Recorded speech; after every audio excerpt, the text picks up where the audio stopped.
మన జీవితంలో ఎన్నో కష్టాలు పడుంటాం. ఎన్నో ఇబ్బందులు కూడా పడుంటాం. అప్పుడు ఆ టైంలో అనిపిస్తుంటది. అబ్బా! ఇది కల అయితే బాగుండు.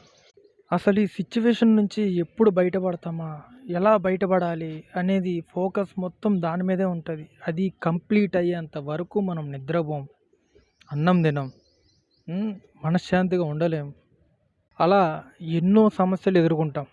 ఒకటనే కాదు, మనిషి అన్నాక చాలా సమస్యలు వస్తూ ఉంటాయి. అవన్నీ వచ్చినప్పుడల్లా ప్రతి సమస్యకి ఆలోచన మాత్రం మారదు. ఇలాగే ఉంటుంది. ఇంటెన్షన్ లోపల ఇలాగే ఉంటుంది. ఎప్పుడెప్పుడు అయిపోతుందా? ఎప్పుడెప్పుడు ఈ కాలం దాటిద్దా? ఎప్పుడెప్పుడు ఈ రోజులు గడిచిపోతాయా? అలా కొన్ని రోజులు గడిచిపోయిన తర్వాత ఇలా ఒక హ్యాపీ మూమెంట్ అనేది ఒకటి వస్తుంది. అంటే ప్రశాంతత, ఏ టెన్షన్ లేకుండా, ఏ సమస్య లేకుండా అన్నీ క్లియర్ అయిపోయి ఇప్పుడు ఏమనిపిస్తుంది అంటే, నిజమేనా ఇదంతా ఎలా క్లియర్ అయింది? అప్పుడు ఎంత ఈ సమస్యల నుంచి అసలు నేను ఎలా ఎదుర్కొన్నాను, ఎలా బయటపడ్డాను అనేది చిన్న ఆలోచన ఇప్పుడు మనకి తట్టినప్పుడు ఆ ఫీలింగే వేరు. నిజం చెప్పాలంటే నేనే కాదు, ప్రతి ఒక్కరికి ఇదే ఫీలింగ్ ఉంటుంది. చెప్పుకోలేరేమో కొంతమంది, లోపల లోపల ఫీల్ అవుతారు. నేను మాత్రం మీకు చెప్పాలని ఫీల్ అవుతున్నా. అంటే లోపల ఉన్నది మీతో చెప్పుకోవాలనే చిన్న ఆశ అంతే. ఇలా ఎంతమంది సమస్యల నుంచి ఎదుర్కొని బయటకు వచ్చారో నాకైతే తెలియదు. మ్యాక్సిమం నేనైతే 100కి 90% ఇలాగే ఉంటారని నేను అనుకుంటున్నా.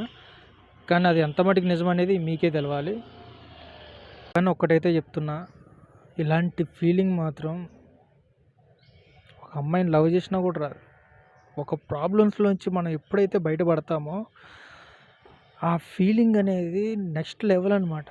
నువ్వు కోట్లు సంపాదించినా కూడా రాదేమో మేబీ. అంత రిలీఫ్గా ఉంటుంది మైండ్. సో అందుకనే ఎవ్వరు ప్రాబ్లమ్స్ అనేది కొని తెచ్చుకోకండి. రిలీఫ్గా ఉండండి. ఏం చేసినా కూడా ఆలోచించుకొని చేయండి. తొందరపడకండి. నిదానమే ప్రధానం అంటారు కదా పెద్దలు. కొంచెం మీరు కూడా థింక్ చేసి ఏ పని చేయాలి, ఏ పని చేయకూడదు అనేది కొంచెం జాగ్రత్త. ఇక అనుకోకుండా ప్రాబ్లమ్స్ ఎదురైతే మాత్రం అది మన చేతిలో ఉండదు, అది దేవుడి చేతిలోనే. దానికి ఎవ్వరేం చేయలేరు.